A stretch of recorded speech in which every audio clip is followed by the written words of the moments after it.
Amen. Que c'est merveilleux de retrouver la maisonnée. Alléluia. C'est une bonne nouvelle quand on dit allons en famille. En famille, on retrouve des frères, on retrouve des bien-aimés, on communie. Et pour moi, c'est un grand plaisir de vous retrouver en ce début d'année et dire au Seigneur merci de ce que tu nous as introduit dans une année fructueuse, dans une année glorieuse, dans une année victorieuse, dans une année de manifestation, mais dans une année au cours de laquelle nous serons transformés de plus en plus à la gloire du Seigneur.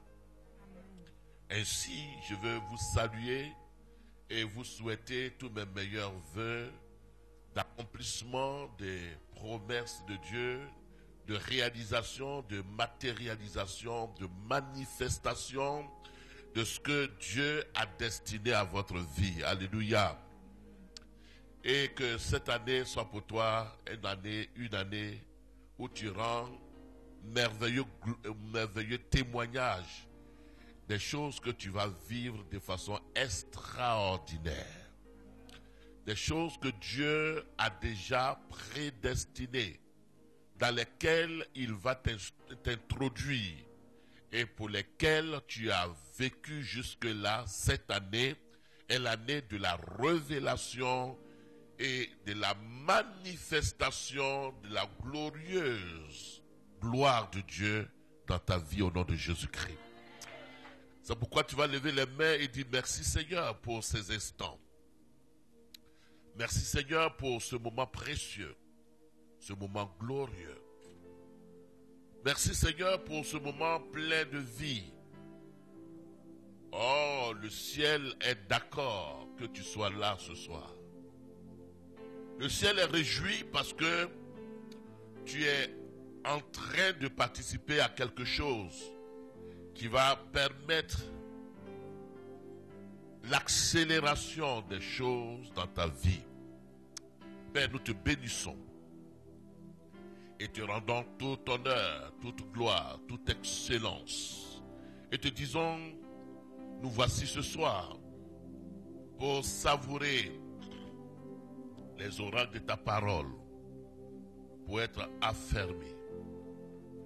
Bénis ces instants et fais-nous du bien en te glorifiant par la prédication de ta parole et en permettant que tes enfants soient transfigurés à la gloire de ton nom. Béni sois-tu au nom de Jésus-Christ.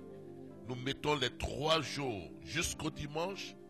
Ces jours, nous les mettons sous le contrôle de ton esprit et permets que personne ne vienne ici et retourner tel qu'il est venu. Nous venons à la montagne de la transfiguration au nom de Jésus-Christ. Amen. On peut acclamer le Seigneur. Amen. Veuillez vous asseoir. Waouh, tout le monde grandit. Je vois le frère Lobé en train de grandir. Je t'ai pas reconnu. C'est toi? Waouh, il est devenu un monsieur. Salut mon fils bien-aimé que j'appelle Timothée. À cause de sa fidélité, sa loyauté, que Timothée soit béni, que ta maisonnée soit bénie, que ton épouse et toi vous soyez bénis. Je vais saluer tous les leaders de cette assemblée, le merveilleux groupe musical. Vous savez que moi, mon culte, c'est dimanche en début d'après-midi. Et je fais tout pour vous écouter et pour vous entendre chanter. Souvent même quand votre chant me fait du bien arriver chez moi, je chante ça avant de prêcher. Pour dire que vous êtes une bénédiction pour ce ministère. Je veux saluer tous les frères, tous les fils de cette maisonnée. Que grâce et honneur soient votre partage au nom de Jésus-Christ. Et puis, à l'ange de la maisonnée, au père de la maison, à la mère de la maison, à la femme de Dieu, tous les hommages du ciel pour tout le travail extraordinaire que vous faites. Quand je l'écoute prêcher dimanche, et je suis content. Amen. Honnêtement, vous êtes bien nourris ici. Parce que les thèmes qu'il développe, bénis de toute bénédiction en Jésus-Christ, bénis de toute bénédiction dans les lieux spirituels en Jésus-Christ, c'est tellement profond que quand je l'écoute prêcher cela, je dis waouh, ça c'est des thèmes qu'on prêche dans des grands instituts bibliques. Et il s'efforce de vous les apporter. Donc, vous avez un bon pasteur. Alléluia. On peut acclamer le Seigneur. Oui. Au fait, c'est les grands qui se reconnaissent grands. Les grands connaissent les grands. Lequel des apôtres que vous avez connus dans la Bible qui a marqué son temps? Dites-moi le nom d'un des apôtres. L'apôtre Paul. Et pourtant, il est l'apôtre qui a œuvré. Il est le prototype ou alors l'archétype, le pédagogue de la grâce. Et pourtant, au bout de son ministère, il avait qu'une minorité de personnes autour de lui. Pourquoi? Parce que la majorité ne fait pas l'excellence, ne signifie pas le succès absolu du ministère. Alléluia. Le ministère, c'est s'investir dans des personnes et amener ces personnes à une transformation. Et quand ces personnes-là s'en vont, elles s'en vont comme une graine sémée. Et où elles s'en vont, elles deviennent des témoins efficaces. Et par eux, le royaume de Dieu s'agrandit. Et c'est ce que vous êtes. Alléluia. Considérez-vous à l'école. Et je disais, je forme tous les lundis une trentaine de pasteurs. Ils sont 25. Je les forme tous les lundis. Ça fait déjà 2 mois que je les prends. Et je leur disais, vous pasteurs, évoluez dans la dispensation de l'évangile. Parce que il y a l'évangile alimentaire, l'évangile de consommation, qui consiste à bercer, à caresser, à nourrir, à encourager, à consoler ceux qui pleurent, à les exhorter. Ça, c'est le ministère pastoral. Mais le ministère apostolique et prophétique consiste à faire des ministres, à faire des fils, à faire des hommes faits, à faire des hommes qui deviennent des élites, à faire des hommes qui répondent aux besoins de Dieu pour l'humanité. Il y a 2 types de chrétiens, il y a 2 types de ministères. Il y a un ministère qui dit, oh, prends courage, Dieu va faire. Ton mariage n'est pas loin, prends courage. Dieu est puissant, Dieu est ceci. Et ce n'est pas faux. Et ce n'est pas mauvais non plus. Parce que nous avons besoin de nous exhorter les uns les autres. Mais ta vie ne doit pas être du 1er janvier au 31 décembre faite d'exhortation, faite d'encouragement, faite de dire que Dieu va faire. Dieu a déjà fait. Tu dois être au stade de recevoir les mystères. C'est-à-dire que tu dois être au stade de manger de la nourriture solide, de la nourriture qui permet à ta destinée d'être une destinée d'influence. Pas quelqu'un qui est dans l'assistanat, mais quelqu'un qui passe de l'assistanat à l'impactation, à l'influence. quelqu'un qui devient une élite, qui devient un homme fait. Et c'est ce que l'homme de Dieu a à cœur lorsqu'il vous donne des thématiques comme celle-ci. Des thématiques comme béni de toute bénédiction. Ok, il veut vous amener à comprendre que déjà en Christ, tu es béni. Tu es béni. En toi, il n'y a aucune malédiction. Disons Amen. En toi, il n'y a aucune malédiction. Et un béni est un béni. Un maudit est un maudit. Et on ne peut pas non plus briser une malédiction. On peut transiter de cet état à un état. Et d'ailleurs, en Christ, nous avons été transités. Nous avons transité de l'état de quelqu'un qui ne savait pas qu'il était déjà béni et dont les yeux ont été illuminés, éclairés, pour qu'il sache que, donc je suis béni. En réalité, nous sommes bénis. Disons Amen. Nous sommes bénis. Et le thème que nous voulons développer, j'étais en train de dire, nous allons introduire tout petit peu ce soir. Un tout petit peu. Et puis, je veux exhorter l'Église à être là, activement, massivement, ce jeudi. Et puis, vendredi, quoi que ce soit Saint-Valentin, mais nous allons valentiner ici. Alléluia. Et donc, après cela, nous pourrons aller à la maison et valentiner en couple. Et pour les uns et pour les autres, consolez-vous par ces paroles. Jésus revient. Alléluia. Alors, l'héritage garanti.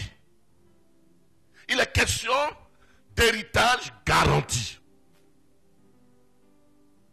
Vous voyez bien que l'objet pour lequel Dieu t'a créé, c'est que tu participes à sa vie. Tu participes à sa nature. Et qui participe à la nature divine, qui participe à la vie de Dieu, participe à toutes les bénédictions afférentes à la nature à laquelle nous avons été appelés, ou la nature que nous avons acquise, la nature de Dieu. Nous sommes appelés à participer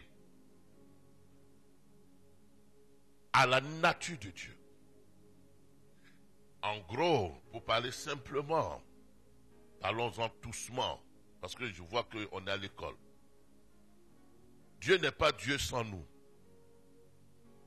Et nous ne sommes pas Dieu sans, nous ne sommes pas sans Dieu. Je reprends. Dieu n'est pas Dieu sans nous.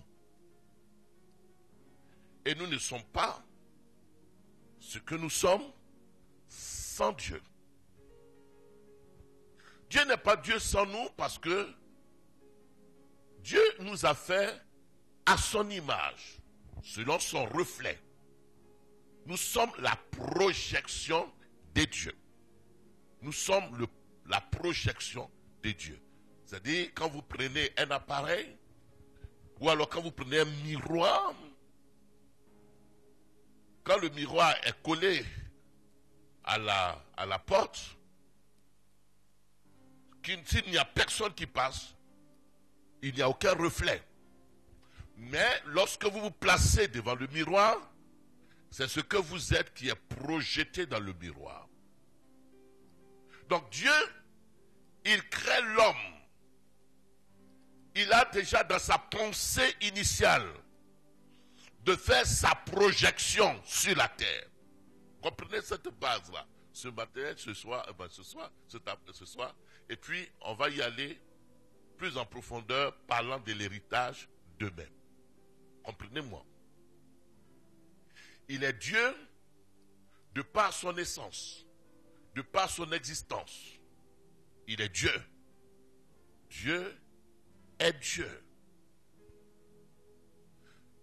Dans son existence, dans son essence, il est Dieu. Il est Dieu. Il est créateur. Il est le pater. Il est celui de qui proviennent toutes choses. Il est Dieu. Et tout le monde sait qu'il est Dieu. Et dans sa déité, il va partager son amour avec son Fils. Avec son Fils. Et il va être celui qui aime, l'aimant. Et le Fils va être le bien-aimé. Et il va garder cette union. Et elle va être animée par l'action du Saint-Esprit. Donc, le Père donne l'amour au Fils. Le Fils donne l'amour au Père. Et les deux sont dans une unité inséparable, indivisible. Une unité dans laquelle le Père est avec le Fils est avec le Père. Dans cette unité, tout ce qui appartient au Père appartient au Fils. On verra tout cela en verset. Tout ce qui appartient au Père appartient au Fils. Et ils sont tous les deux dans une chorégraphie. Donc le Père donne, le Fils donne. Ce qui est au Père revient au Fils. Et ce qui est au Fils revient au Père. On se comprend? Donc c'est ce qui existe dans ce qu'on appelle la Trinité. Donc le Père et le Fils dans cette union. Et Dieu dit, faisons l'homme à notre image, selon notre ressemblance. C'est-à-dire que le reflet qu'il y a dans cette Trinité, que ce reflet soit rendu visible. Il soit rendu matériel. Nous sortons du cadre de quoi? De ce qui est informe et passons au cadre des formes. Donc passons de l'invisible au visible.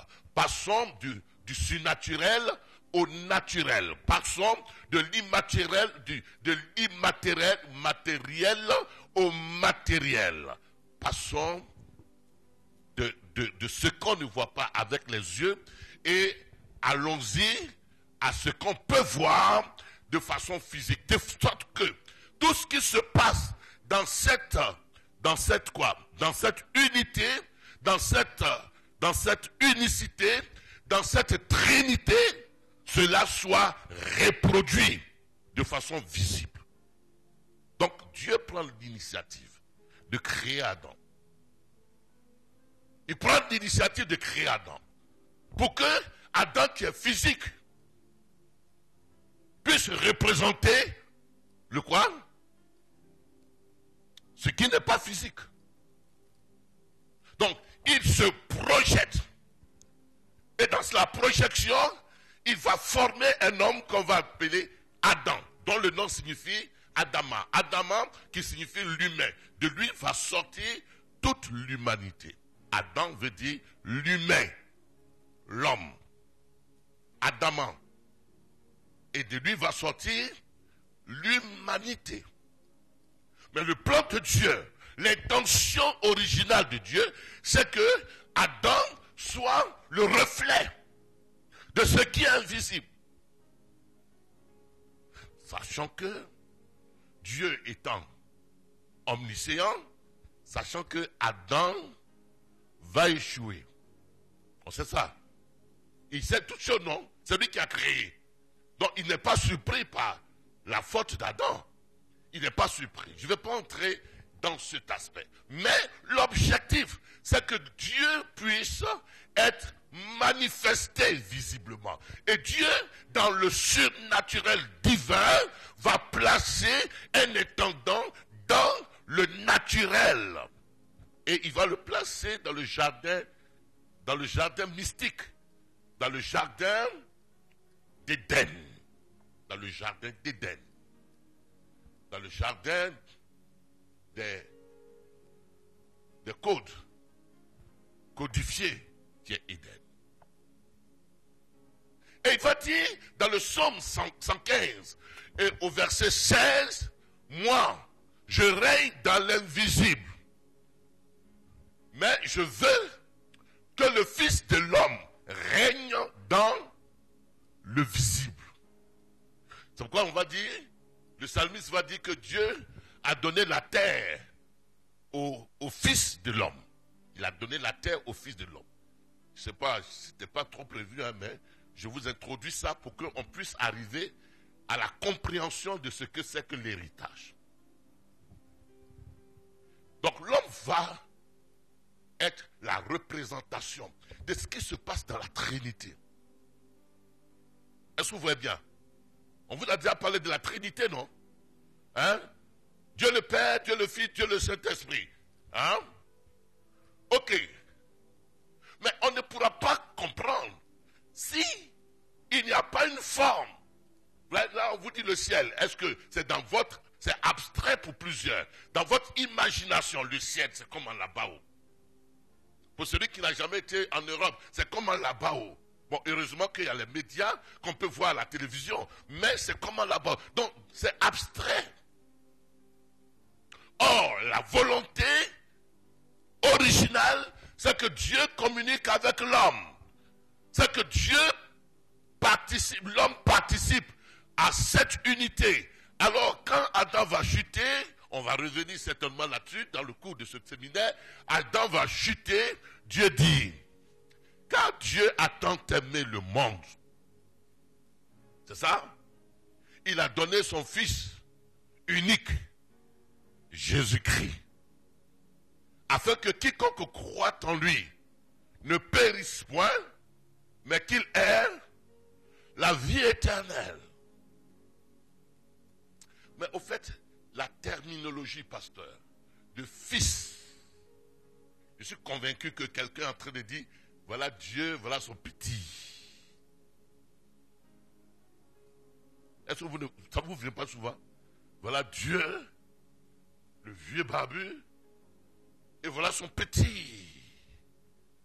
Dieu est assis sur son trône, Jésus-Christ à la droite de Dieu de Père. Donc, le roi, pour ceux qui sont à Caen, il voit un roi, et puis il voit son petit à côté.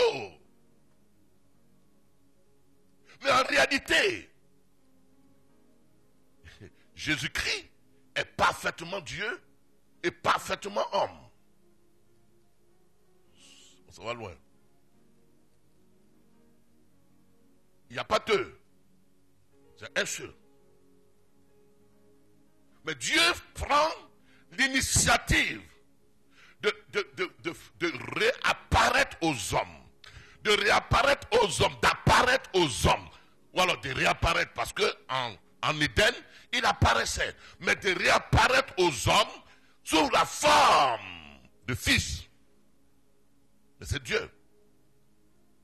Ils n'ont pas compris. Donc le même, il vient sous la forme de fils. Pour que dans ta pensée, quand on parle de fils, tu puisses comprendre la relation que tu dois avoir en tant qu'homme. Tu dois avoir avec Dieu. Donc il vient sous la forme de fils. Mais c'est Dieu lui-même sous la forme de fils. Pourquoi donc Jésus vient? Jésus vient, mais c'est Dieu qui vient. C'est là le mystère. C'est là où c'est mystère et c'est là où c'est mystique. Qui vient? C'est Dieu lui-même qui vient. Mais il prend la forme d'un homme. Et cet homme-là, il va entretenir une relation avec Dieu pour révéler à l'humanité que le plan initial de Dieu, c'est-à-dire que Dieu est des fils et que des fils soient dans cette unité dans laquelle lui, Jésus, il est. En réalité, Jésus est venu afin de révéler ce que l'intention de Dieu, ce que nous sommes ce que nous sommes.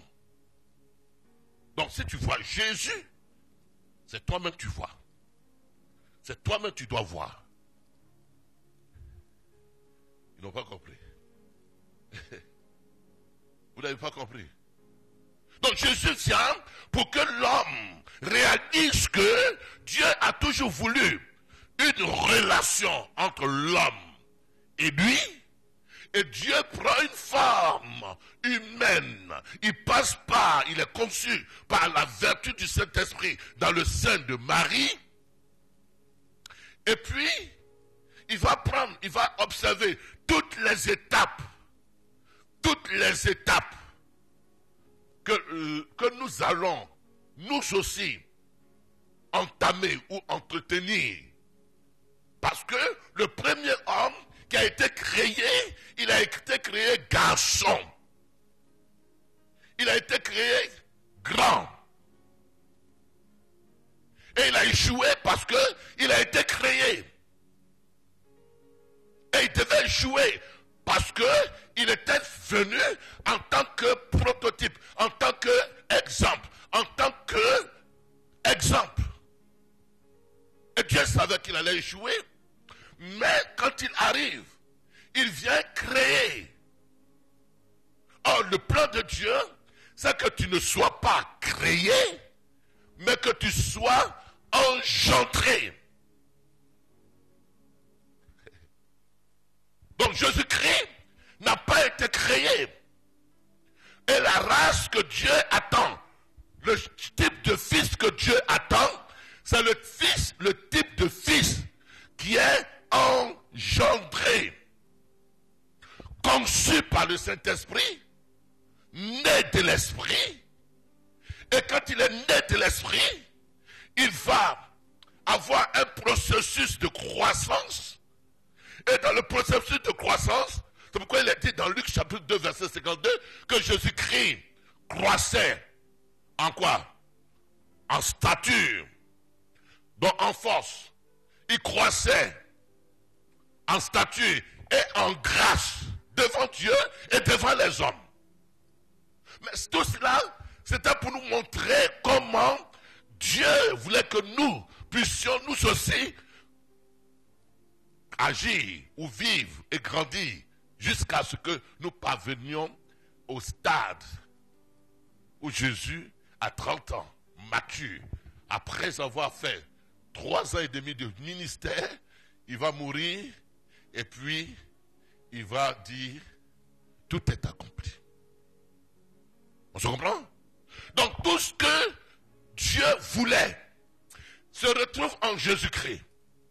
La relation que Dieu attend de toi et moi, cette relation, quand tu vois la vie de Jésus, la façon dont il est conçu, la façon dont il est né, la façon dont il a marché, la façon dont il a grandi, la façon dont il a exercé le ministère, c'est exactement, c'est toi.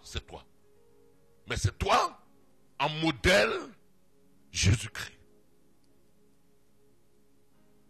On se comprend? Donc, si nous avons compris cela, alors, tout ce qui appartient à Dieu appartient à qui? À Jésus-Christ. Il va le dire dans Jean, chapitre 16, je crois. Tout ce qui appartient à Dieu appartient à qui? À Christ. Oh, écoutez, si on ne sort pas du stade, on ne sort pas du niveau, on ne sort pas de la fréquence de que Dieu fasse, que Dieu agisse, que Dieu te bénisse, que Dieu fasse ceci. Si on ne sort pas de là, on va rater le but pour lequel Dieu nous a fait. Plusieurs ont déjà raté. Mais ce que je suis en train de te dire, c'est les desseins, c'est-à-dire que ce qui est dans le cœur de Dieu, à l'origine, avant la création du monde. Avant la création du monde. La Bible déclare, dans Éphésiens chapitre 1, verset 4, que avant qu'il ne crée Adam, tu n'es pas un hasard. il nous avait déjà élus avant la création du monde. Donc c'est maintenant que tu apparais. Mais en réalité, Dieu savait qu'un jour Adam allait chuter. Dieu savait qu'un jour, toi tu allais te promener jusqu'à ce que tu sois fatigué et que tu te retrouves dans la maison de Dieu. Dieu savait qu'un jour tu serais au groupe musical, tu serais en train de prêcher la parole, mais ce n'est pas quelque chose qui est surprenant pour Dieu, parce que avant que tu ne sois conçu dans le sein de ta mère, il te connaissait, mais tu étais sous forme, esprit, et il a souhaité et il a voulu que tu viennes être manifesté dans un corps, tu sois incarné, parce que en réalité, la définition de toi, tu es un esprit habitant dans un corps qui possède une âme. Tu as un esprit. Et l'esprit que tu es, il est maintenant en manifestation. Sinon, toi qui es là, tu existes avant la création du monde. Et parce que nous avons été limités à une dimension physique, nous nous voyons de façon physique, mais Dieu veut que nos regards, par rapport à nous-mêmes, aillent au-delà du physique et que nous soyons dans la dimension spirituelle. Alléluia. Donc il dit que Dieu envoie son Fils. Car Dieu a tant aimé le monde. Il a fait quoi? Il a donné son Fils. Au fait, je reprends. La notion de Fils de Dieu. Jésus, Fils de Dieu. Ne t'imagine pas que Dieu a un bébé. Mais cette notion, Dieu la crée pour que tu puisses comprendre au travers la relation que Christ a eue avec Dieu le Père. Tu te mires et tu vois l'intention visible, l'intention manifeste de Dieu, l'intention de Dieu en physique. De la façon dont il veut que toi tu sois dans la relation avec lui. Donc il dit, il a tant aimé le monde, il donne son Fils. Ça dit que il va sortir du cadre de la Trinité, dans les relations esprit, Jésus, esprit, Dieu, esprit, Jésus, Dieu, parfaitement Dieu. Donc Dieu, dans la relation spirituelle, il va sortir de cette relation et cet amour qui existait entre le Père, Dieu qui est dans une posture de Père. Parce que si on dit Dieu, tu ne vas pas comprendre. Donc Dieu, il faut il envoie une image pour que tu comprennes. Donc dans cette posture, l'amour va être sorti de son lit, il va être débordant et il va être manifesté sur la terre. Et quand il est manifesté visiblement sur la terre, qu'est-ce qui se passe? Il est manifesté sur la terre. La Bible dit qu'il a donné son Fils afin que quiconque croit,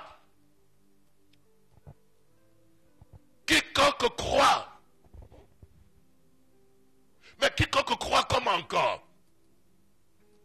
Parce qu'il y en a qui ne croient pas.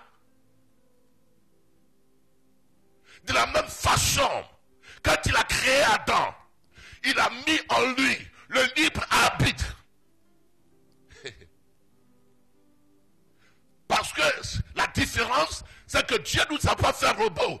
Dieu nous a donné le libre arbitre. Donc dans cette dualité, Dieu donne la possibilité. Il donne son amour. Il révèle son amour. Il dispose son amour. Et maintenant, à quiconque, à tous ceux qui acceptent, qui donnent la main pour saisir son amour, qui est gratuit, qui n'est pas une œuvre qu'ils accomplissent, mais son amour qu'il tend, qui est gratuit. Et en même temps, quand il donne son amour, il infuse la foi. Mais nous sommes libres de dire que Dieu, ton amour tu me donnes là, je ne suis pas d'accord. Ta foi que tu me donnes là, je ne suis pas d'accord.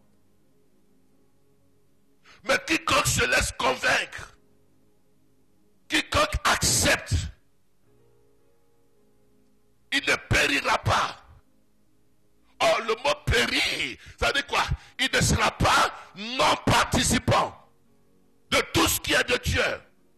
de toutes les richesses qui sont de Dieu, de toute la bénédiction qui est de Dieu, de tout l'héritage qui est de Dieu, mais qu'il ne périsse pas, mais qu'il soit divinisé, qu'il soit divin, c'est-à-dire qu'il soit introduit dans quoi? Dans la nature divine, dans la famille de Dieu, et qu'il soit participant de tout ce qui est à Dieu. Est-ce qu'on se comprend? Donc ceux qui ont cru, ils ne périssent pas. Donc toi qui as cru, tu ne dois plus périr. Mais tu dis, mais pasteur, qu'est-ce que tu racontes? Mais c'est hautement profond, hein? Puisque moi je péris. Mais tu péris parce que la Bible dit que mon peuple périt. Faute de quoi? Voilà. C'est pourquoi le pasteur initie des séminaires pour que tu comprennes. Quand tu comprends, parce que tu peux naître de la famille et puis être en train de périr. Il y a des gens qui sont nés de Dieu, mais ils périssent.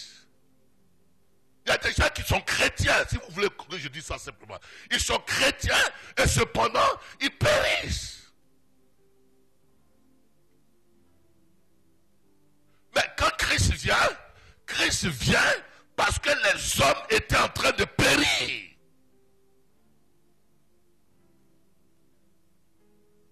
Mais pourquoi ils périssaient? Parce que la connaissance qu'ils avaient de Dieu était erronée, était fausse. Parce que la conception qu'ils sont de Dieu est fausse.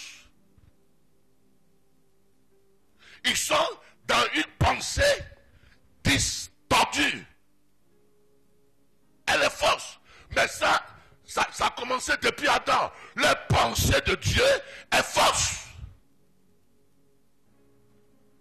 Donc Jésus vient pour enlever le vieux disque, la vieille disquette, et pour rectifier la perception de l'homme, afin qu'il participe à la vie de Dieu.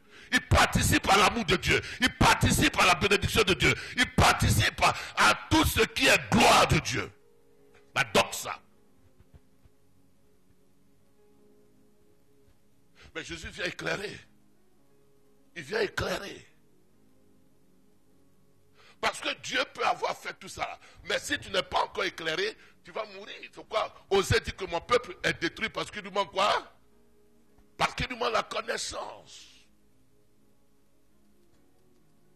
Mes amis, ce que je suis en train de dire, c'est peut-être plus fort. Donc, si nous avons compris cela, allons-y.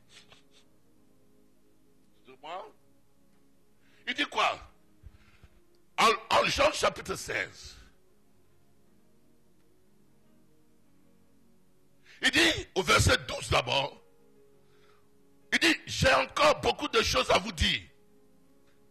Mais vous ne pouvez pas le comprendre maintenant. Là, il était en train de parler à ses disciples. J'ai beaucoup de choses à vous dire, chers disciples. Mais votre esprit là est encore bloqué. Vous avez beaucoup de monde dans l'esprit. Coco est rempli. Parce que même si on devait t'enceintrer, mais comme tu as Bobo Douma, tu as Coco. Tu as Coco. Il faut que tu ailles chez un médecin, il a dit tout ça là.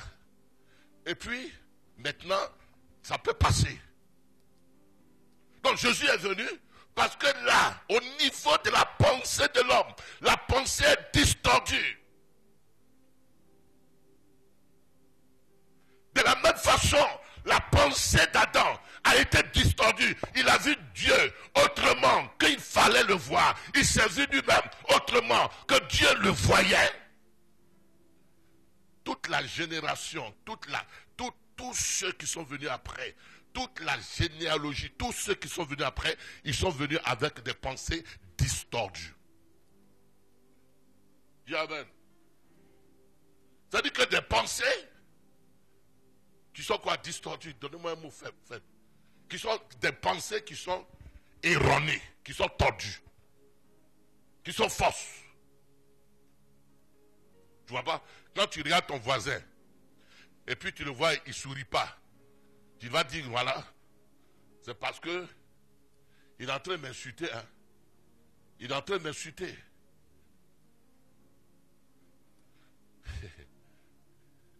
Tu vois? Tu lui prêtes des intentions qu'il n'a pas. Tu vois? Et ça encore, les pensées sont toujours distordues. Et Jésus est venu, en réalité, pour changer le dianoïa, pour changer la disposition de pensée, pour changer nos pensées vis-à-vis de Dieu. Je vais vous donner un exemple.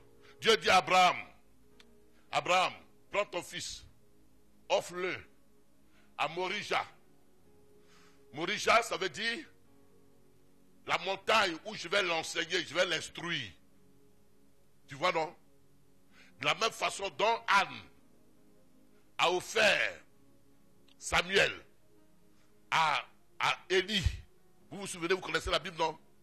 Voilà, il dit, prends ton fils, offre-le à Morija, en holocauste, en consécration entière, pour qu'il soit 100% comme dans un couvent, pour Dieu. Qu'est-ce que Abraham a fait? Il allait prendre un couteau pour vouloir tuer. C'est pas ce que Dieu a dit. Mais pourquoi il veut le tuer? Parce que lui-même, sa pensée était distordue par rapport à quoi? Par rapport à sa coutume, à sa tradition. Il fallait offrir son premier-né pour que Dieu soit content de toi. C'est comme ça, lui, il a compris ça. Sinon, Dieu ne lui a pas dit, tue ton fils.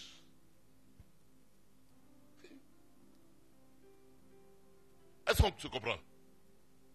Donc, Jésus vient pour rectifier toute pensée distordue. Le but même. On dit Jésus est venu enlever les péchés. Oui, ça c'est vrai, ça c'est vrai, ça c'est vrai, ça c'est vrai. Est-ce que vous me suivez? C'était pas prévu, mais je fais un entraînement comme ça parce que demain ça va chauffer. C'est l'entraînement que je fais. Hein. Et puis je vous donne ce qui est petit pour moi. Hein? Donc, vous pensez que Jésus est venu juste pour enlever le péché? Non. C'est comme, tu t'en vas à Yopougon, Sikoji. Excusez-moi, j'ai pris un coup de chaleur dans votre pays. Donc, parce que là-bas il fait froid tellement. Et puis comme il fait chaud, j'ai mis le climatiseur en face de moi et ça a déclenché. Ok. Tu vas à Yopougon Sikoji. Mais toi, tu vas à Sikoji. Et puis tu vois qu'il y a quelque chose qui est mal placé. Ou alors quelque chose qui est mal placé. Tu l'enlèves. Tu l'enlèves. Mais le but n'est pas qu'ils viennent pour mourir. Il a été tué. Méchanceté des hommes l'ont tué. Dieu n'a pas envoyé son fils pour qu'il meure.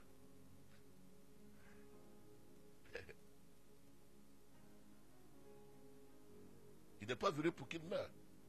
C'est ce qu'on appelle le théocide. Les gens, leur méchanceté l'ont tué. Mais, toutes choses concourent au bien de ceux qui aiment Dieu et de ceux que Dieu appelle dans son dessein.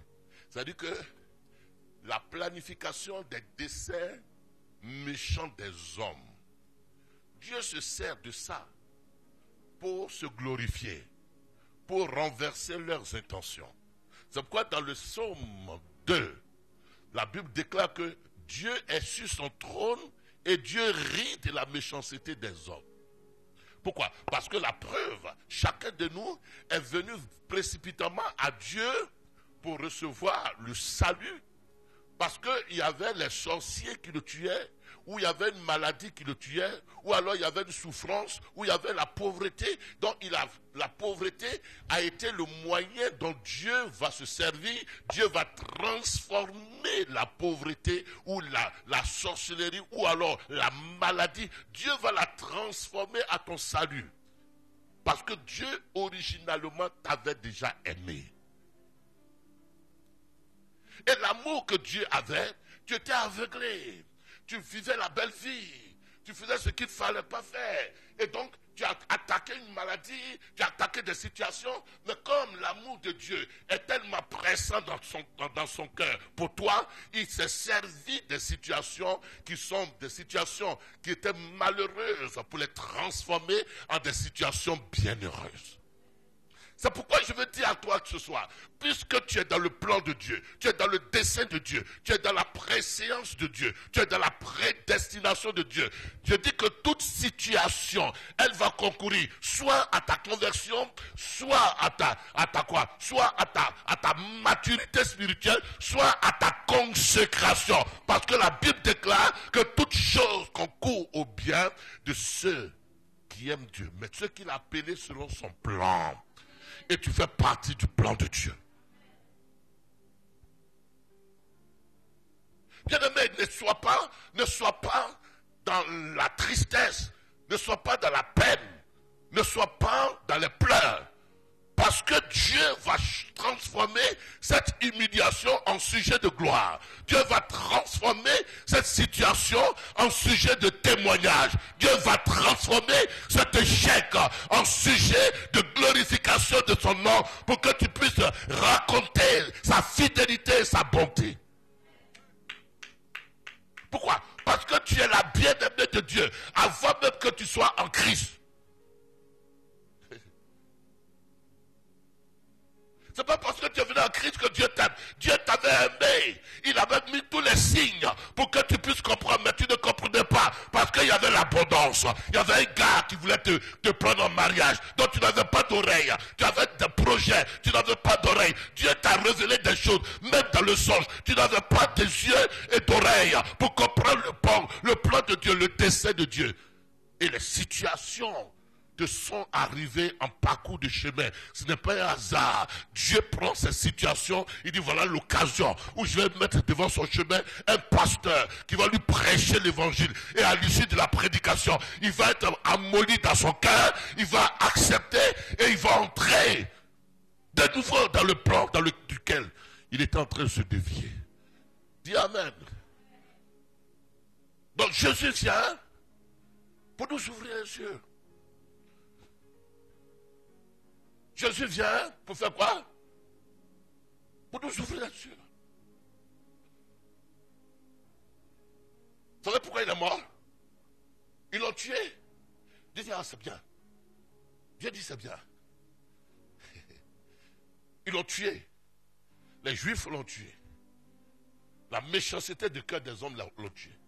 Dieu dit c'est bien. Ah c'est bien. Mais ils sont aussi méchants jusqu'à ce qu'ils tuent Dieu. C'est bien. Ils sont aussi méchants jusqu'à ce qu'ils tuent celui qui n'a jamais péché. C'est bien. À cause de ça, quand il va mourir, il dit Père, pardonne-leur. Ils ne savent pas pourquoi ils font ça. Tu vois non? Pourquoi pardonne-leur? Parce qu'ils ne savent pas que même par la mort qu'ils sont en train de m'infliger, la mort va mourir à ma mort. La mort va être vaincue. Par ma mort, les conséquences des péchés d'Adam, les conséquences des péchés d'Adam vont être éradiquées. Parce que le péché d'Adam avait pour conséquence la mort. La mort thanatos. C'est-à-dire que la mort spirituelle. La mort spirituelle. Vous savez ce que c'est que la mort spirituelle? Je vais vous expliquer. La mort spirituelle, c'est le fait.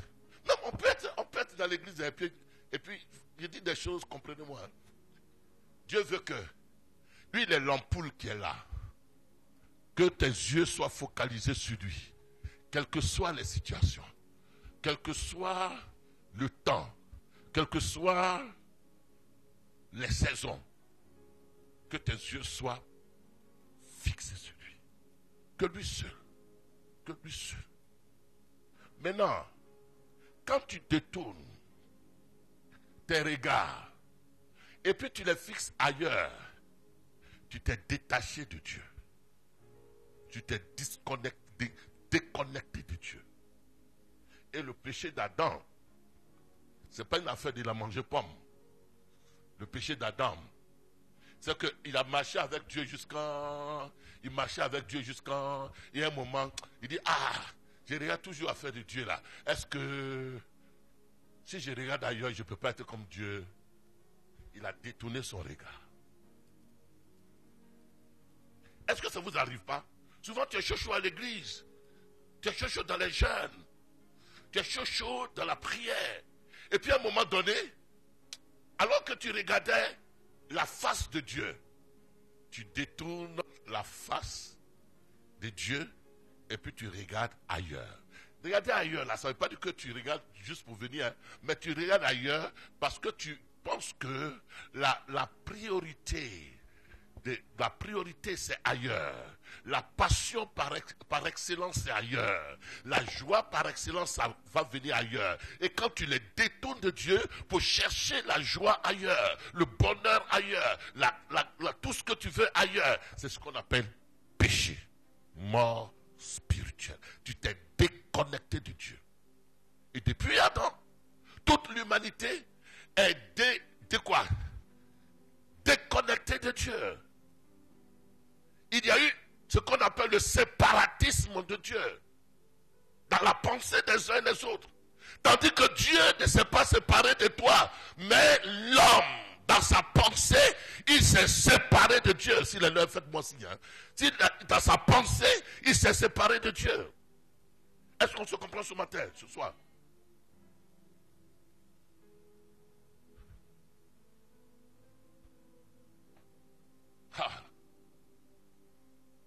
Alors Jésus dit, en Jean 16, il dit au verset 15, tout ce que mon Père a est à moi.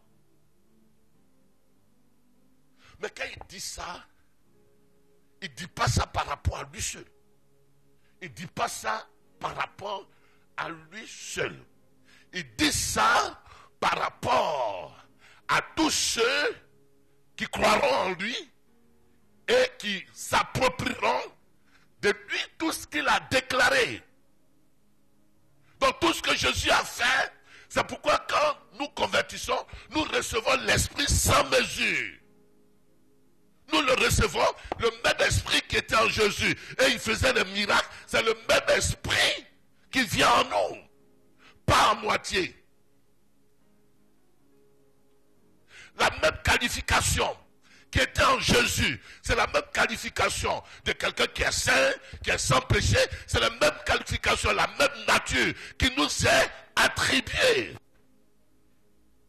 La même foi de Jésus avec laquelle il a guéri Lazare. C'est la même foi que nous avons. Notre foi n'est pas plus petite que celle de Jésus. Jésus n'est pas plus saint que toi désormais. Jésus n'est pas plus juste que toi. Il n'est pas plus fils de Dieu que toi. Vous avez les mêmes choses. C'est pourquoi le docteur dit, Jean dit, tel qu'il est, tel que nous sommes. Mais quelle est la différence? La différence, c'est que lui, il était conscient. Et nous, on n'est pas conscient. Il avait un éveil dans sa pensée. Mais nous, on n'a pas cet éveil dans notre pensée. Je ne sais pas si vous comprenez mon français. Il avait plus de conscience que tout ce que mon Père a est à moi. C'est pourquoi j'ai dit qu'il prend ce qui est à moi et il vous l'annoncera. Donc tout ce que le Père a est à qui?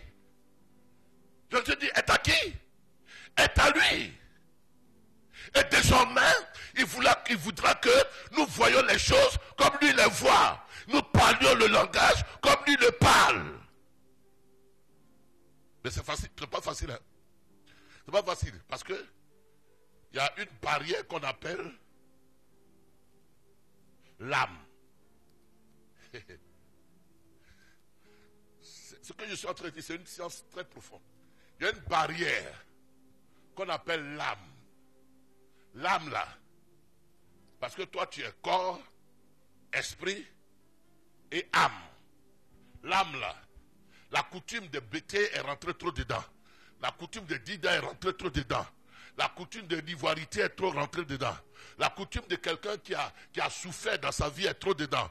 La coutume de celui qui a été abandonné depuis son bas âge est trop dedans. La coutume, c'est-à-dire que l'âme a une disquette qui est pourrie. Est-ce que vous me comprenez ce soir? Je vous fatigue. Il est quelle heure? Il est quelle heure, s'il te plaît, homme de Dieu? 21h17. Ouais, tu avais dit on n'a qu'à faire 30 minutes. Oh, je n'ai même pas recommencé. Mais si tu ne comprends pas ça,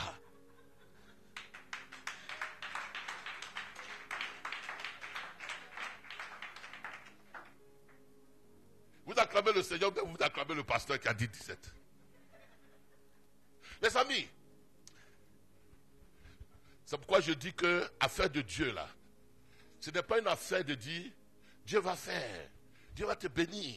Parce que plus c'est comme de l'aphrodisiaque qu'on vous donne. Mais aphrodisiaque là, ça ne guérit pas, garçon. Vous comprenez mon langage? Bon, les enfants ne comprennent pas. Ça ne guérit pas. C'est juste un feu d'artifice. Mais après tu reviens. Mais ce qu'il faut comprendre, c'est que tu es corps, âme et quoi? Esprit. Et la disquette âme là, qui est le siège de tes émotions, le siège de ta volonté, le siège de quoi? De ton intelligence, de la disquette là, elle a été trop bêtée.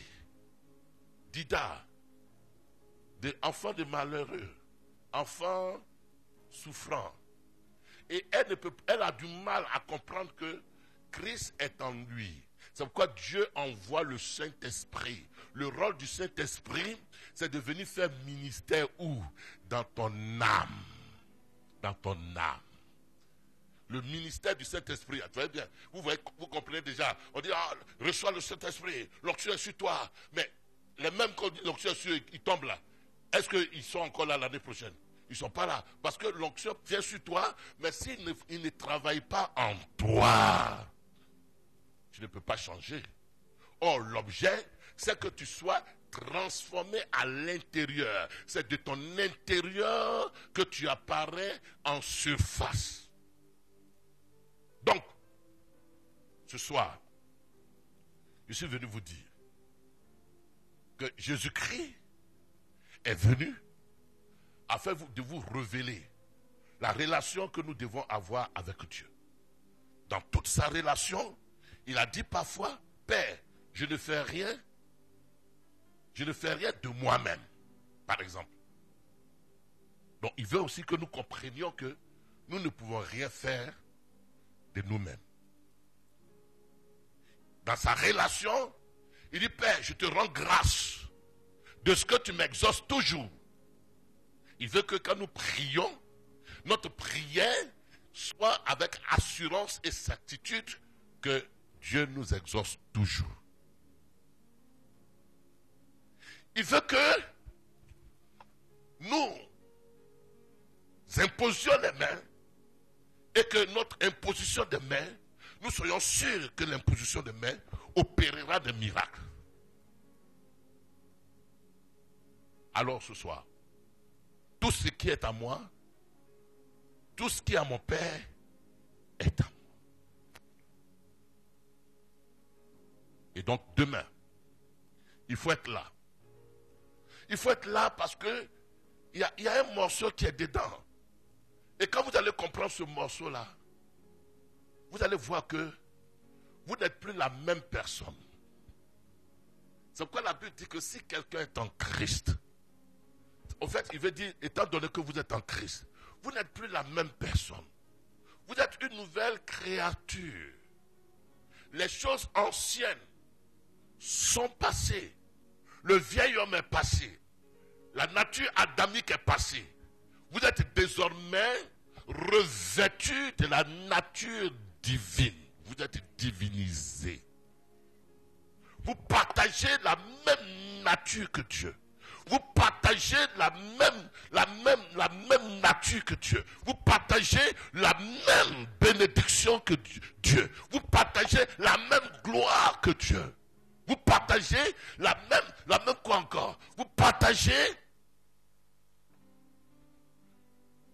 tout ce qui est à Dieu. Tout ce que tu peux savoir de Dieu est en toi. Tout ce que tu peux savoir de Jésus est en toi. Est-ce qu'on se comprend ce soir? Est-ce que Jésus avait la foi? La foi est en toi. Est-ce que Jésus avait la vie? La vie est en toi.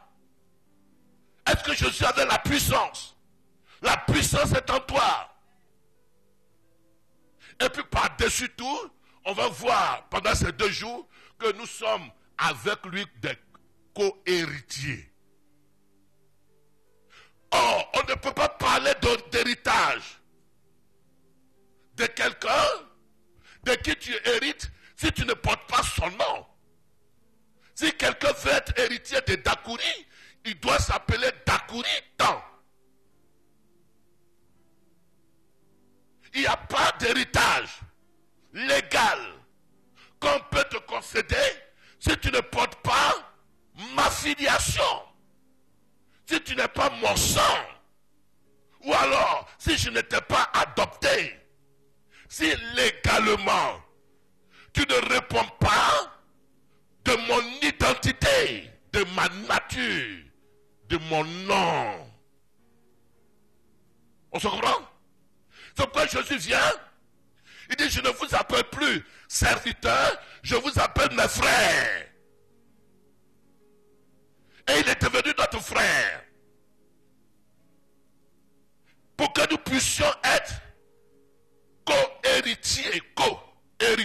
C'est-à-dire qu'ensemble, on appelle ça en grec des soukleronomos. Soukleronomos. Pour que nous soyons tous les deux héritiers à part égale.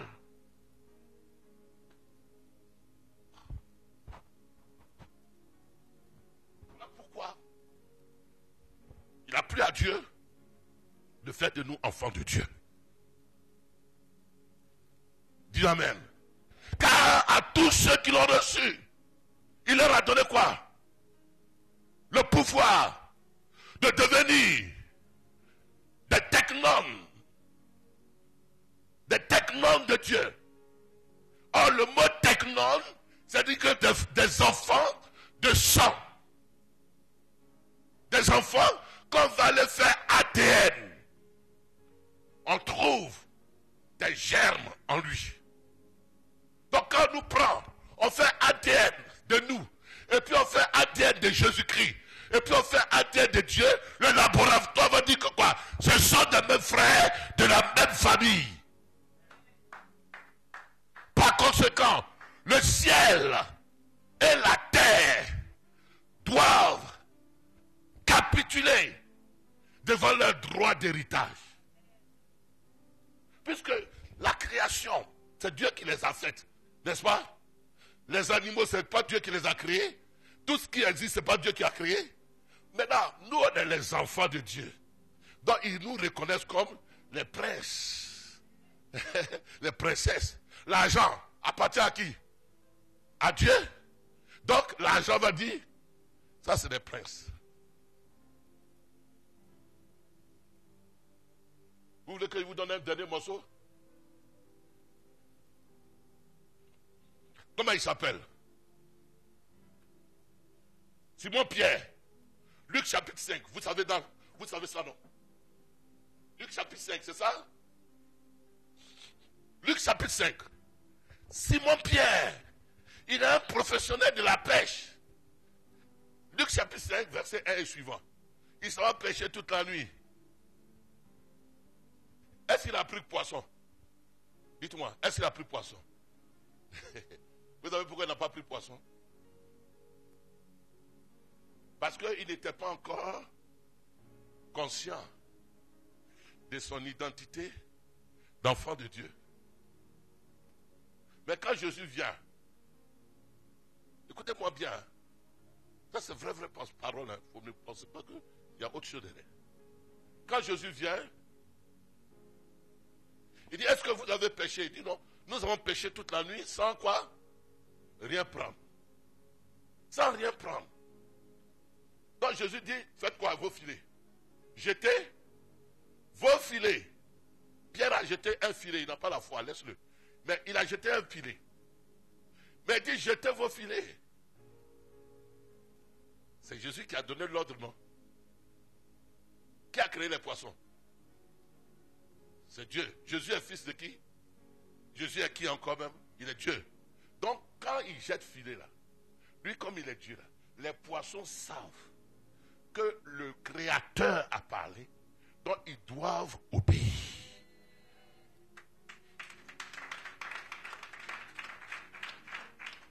C'est une dimension de vie chrétienne. Parce que la vie chrétienne, il y a 3 niveaux, des amis, je vous parle. Ici, je suis à l'aise de parler comme si je parle à Paris. Il y a 3 niveaux. Il y a le niveau théologique. C'est-à-dire qu'on connaît, on lit la Bible. Bible dit, mais ce n'est pas la Bible dit qui est important. Qu'est-ce que la Bible dit? Qu'est-ce que ça signifie? Bon. Donc, il y a le niveau de, je dis, et je dis comme journal de quoi? Journal parlé. Patriote, donne-moi ta Bible. Donne-moi ça. Voilà, je dis, je ne comprends rien dedans. Bible dit, mais tu ne comprends rien. Parce que ce n'est pas Bible dit là qu'il y a quelque chose. C'est ce qui est derrière Bible dit là qu'il faut qu'on note. On se comprend? Pourquoi la Bible dit, je suis venu afin que les brebis aient la vie et qu'elle est en abondance. Tu ne comprends pas? Tu ne comprends pas. Quand tu dis, non, qu'à avoir la vie abondante, donc la vie là, c'est pas aussi. Non, tu ne comprends pas. Bible dit, non. Et aussi longtemps que nous serons au niveau de Bible ne sera pas efficace.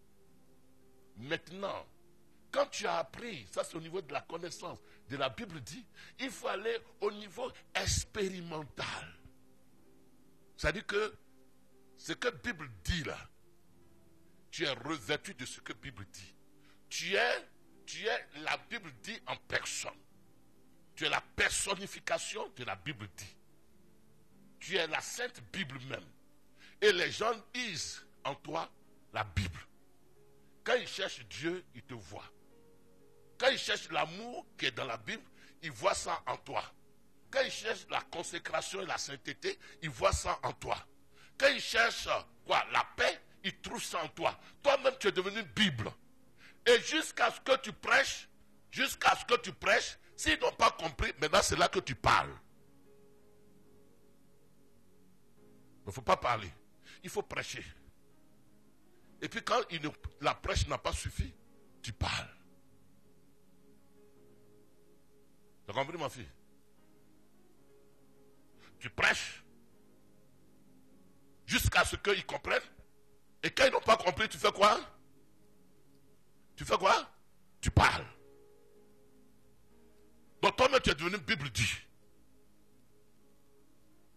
Tu prêches par tes actes. Tu prêches par l'amour de Dieu. Tu prêches par tout ce qui est en toi. Tu prêches. Et quand tu as prêché par ta conduite, maintenant, tu ouvres la bouche et tu parles. Disons Amen. C'est pourquoi Paul dit, vous êtes une lettre écrite. La lettre de Christ qui n'a pas été écrite de la main d'homme, mais qui a été écrite par l'Esprit. Vous êtes la lettre de Dieu dans chacune de vos maisons, dans chacune de vos familles, dans chacune de vos sociétés et dans chacune de votre génération. Vous êtes la lettre de Christ. Quand on cherche Christ, on vous voit. Vous êtes les Théotokos, les porteurs de Christ, les Christ ambulants, des Christ incarnés, réincarnés, des Christ manifestés en chair. Et vous pouvez dire, ce n'est plus moi qui vis, mais c'est le Christ qui vit en moi, qui vit maintenant. Que Dieu te bénisse ce soir. Et que ce soir, tu comprennes que tu es héritier. Est-ce que tu sais que tu es héritier? Est-ce que tu sais que tu es sun kleronomos? Est-ce que tu sais que tu partages le même héritage que Christ partage avec l'humanité? Demain, il faut venir. Je vais te dire comment et quelle est la part d'héritage qui t'est due. Quel est l'héritage même? Quand on dit tu as héritage, quel héritage? Que Dieu vous bénisse. Est-ce que vous avez compris quelque chose? C'était trop fort. C'était bon. Parce que vous êtes des bons étudiants à l'école du bishop Achille et de ma fille. Est-ce que ça va? Où est Christ? Christ, il est où? Il est à moi. Tu vois, non? Un jour, il était avec ses disciples à Césarée. Et puis il dit, qui dites-vous que je suis? Qui dites-vous que je suis? Et puis les gens disent que tu es ceci. Mais tout ce que Jésus a fait, c'est pour que nous posions les mêmes questions. Ne sois pas dans la séparation de pensée. Considère que Jésus c'est toi. On se comprend? Alors tu es capable de dire, qui dites-vous que je suis? À la maison, là, tu dis à ton mari, qui dis-tu que je suis? Qui dis-tu que je suis? Tu demandes à ta tutrice chez qui tu habites là, qui dis-tu que je suis? Elle dit, hey, toi, si je savais que tu es le témoin même, il faut quitter de moi-même. En un mot, comprenons, non, honnêtement, je comprends les choses comme ça. Il faut arriver au stade où tu ne sois plus avec un Jésus qui est séparé de toi. Parce que dans la tête de plusieurs, Jésus, il est au ciel. Il est au ciel. Oh, il est en toi. Dis amen. Et quand ils vont prier, ils vont réveiller tous les cafards, tous les voisins. Et puis ils vont crier. Non, il faut que tu arrives à un niveau où tu es là maintenant, dans une concentration, tu es en communication avec Jésus. Il te parle. Parce que vous êtes devenus intimes. Il est plus proche de toi que ta chemise. Il est en toi.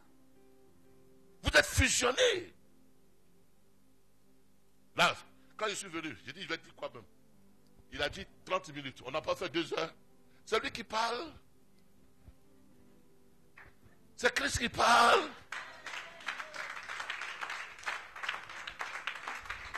La religion a vu Dieu de loin. Et puis nous on est dit là. La religion appelle Dieu. Et puis on dit non Dieu. Non. Le christianisme appelle Dieu Abba Père.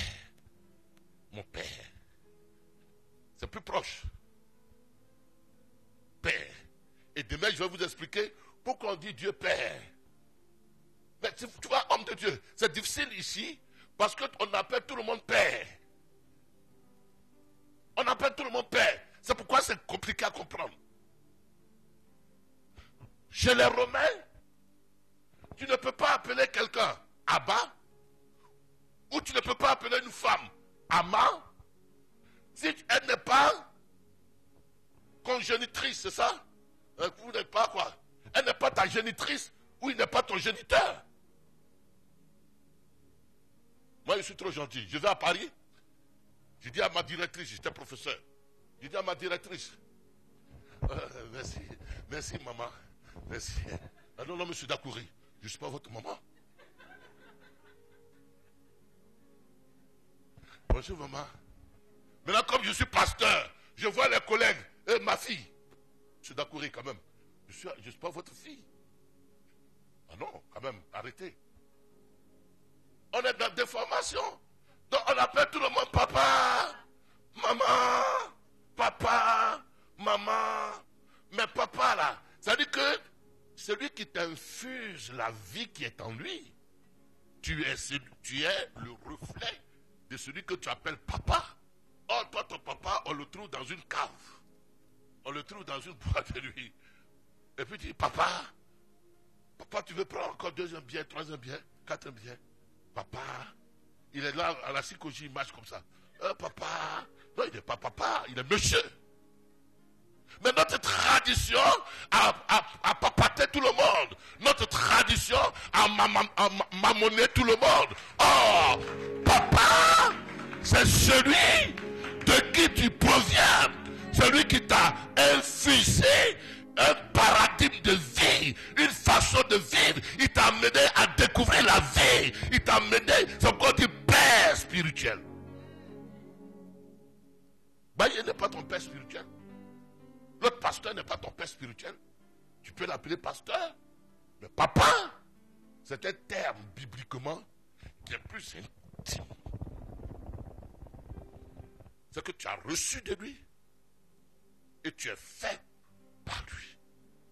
Que Dieu vous bénisse ce soir. On va se tenir debout.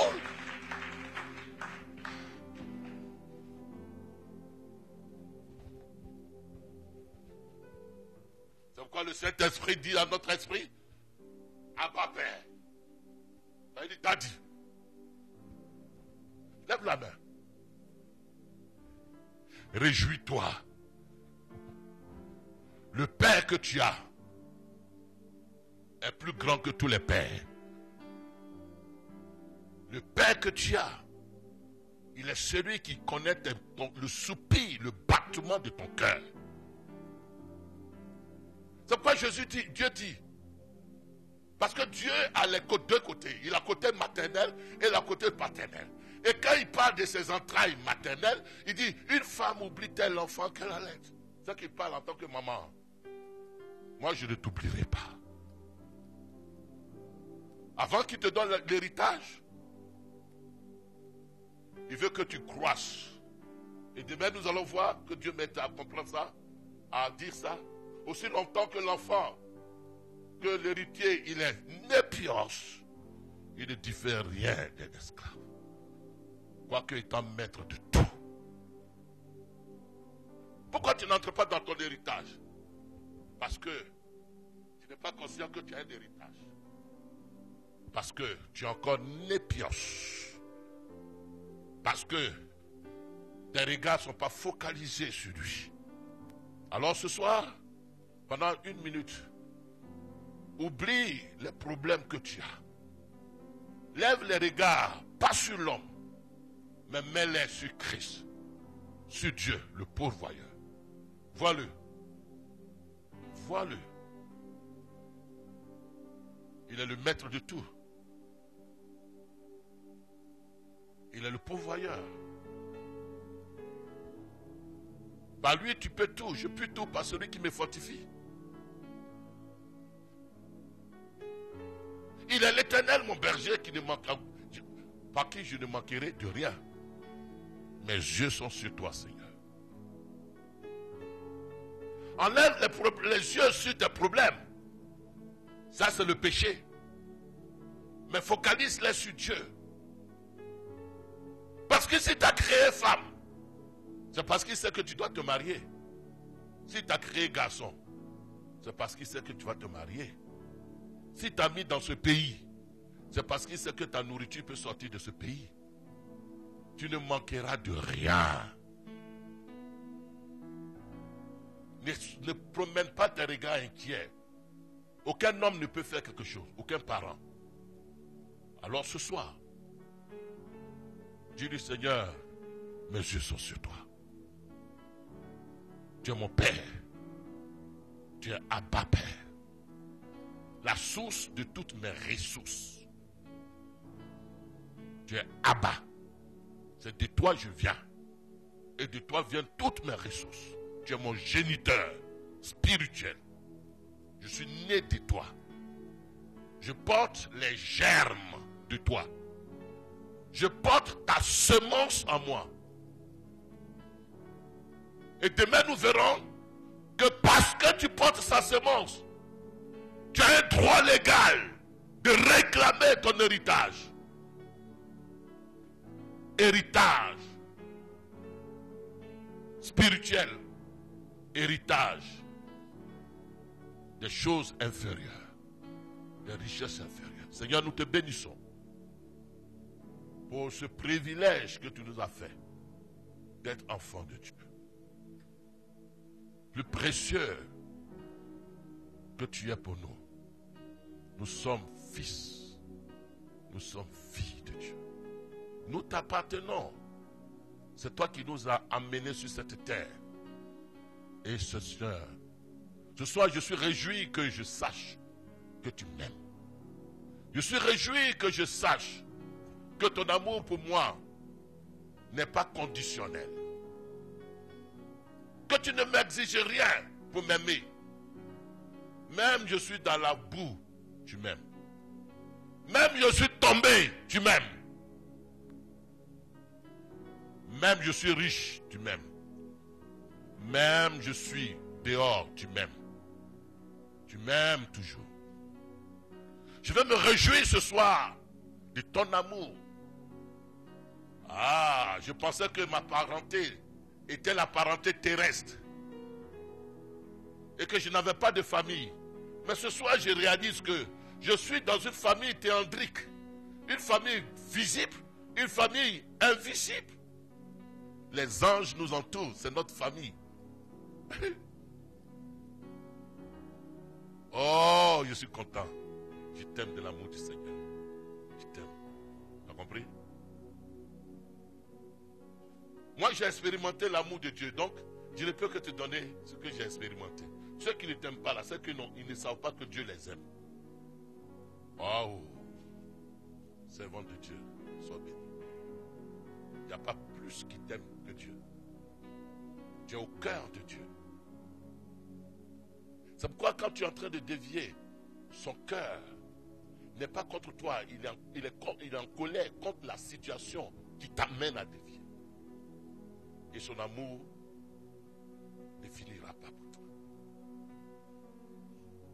Son amour ne finira pas pour toi. Sois béni. Sois-en rassuré. Lequel des hommes vous avez vu? Il est mort dans la rue et puis ils ont laissé son cadavre dans la rue. Dieu t'amènera une parenté. Waouh, ma fille.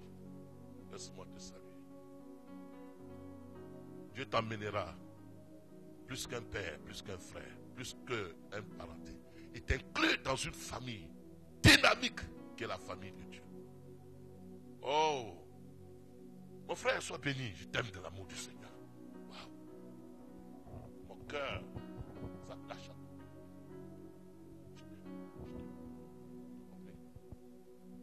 L'amour n'a pas besoin de chanter cela. Bientôt, nous allons avoir des opportunités de nous mettre très ensemble. De grandes choses. Dieu le fera. C'est lui qui créera les circonstances. Oh, ma fille Bintou, tu as une bénédiction.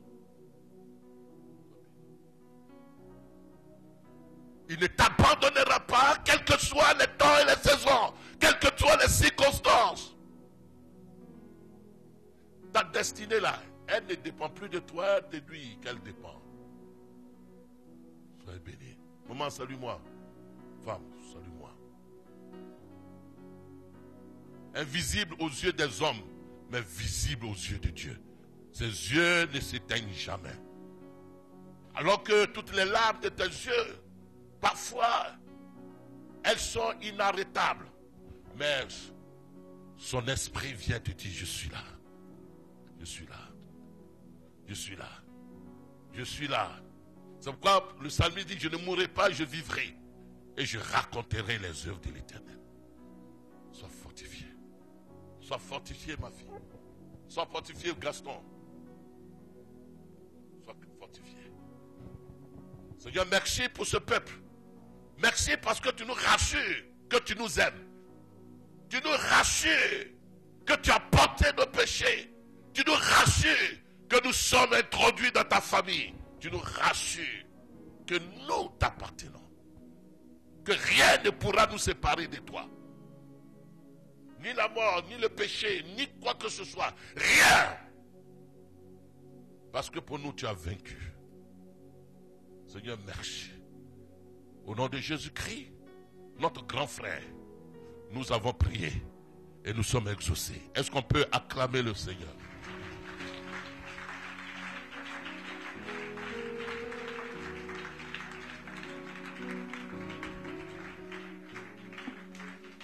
Alléluia. Tiens ma fille. Alors demain, c'est un grand thème, il est tellement grand que, je ne sais pas, votre pasteur, il faut que tu sois vraiment poussé dans la parole pour que tu donnes des thèmes comme ça à ton église. Est-ce que vous avez vu que j'ai dit Dieu va faire? Non. Ton père a déjà fait. Ne voyez pas Dieu à part et vous à part. C'est l'esprit de la séparation dans la tête. Est-ce que vous comprenez mon français? Amen. Et enfin, je vais vous dire une dernière chose, c'est que la mort, elle n'est plus mort pour toi. Dis Amen. Amen. Quand ils ont pris Jésus, ils l'ont mis dans le cercueil, dans le tombeau, à l'intérieur, c'était Dieu qui était dedans. C'est le plan de Dieu. Dieu, il utilise souvent la folie des hommes. Et ils l'ont tué. Et voilà Jésus qui est mort comme ça. Mais Dieu lui-même, il est en Jésus. Et puis ils le mettent. Donc Dieu, ils le mettent au tombeau, dans le sépulcre. Mais ils ont fait quoi? Ils vont dire l'heure. Ils vont dire l'heure. Parce que c'est le corps qu'ils mettent dans le choses. Mais le vrai Dieu là, quand il apparaît, la mort dit que, pourquoi vous l'avez amené là? C'est ce qu'on a voulu te faire. Mais l'Esprit de Dieu qui est en toi dira, Dis Amen. Que Dieu vous bénisse. Or, quand je vous vois, je n'ai pas envie d'arrêter de prêcher. Mais il faut que j'arrête pour que demain, tu viennes parce que je sais que tu manges en groupe. Et le jour quand je viens ici, ce jour-là, tu ne manges plus en groupe. On te laisse. Que Dieu vous bénisse. Amen.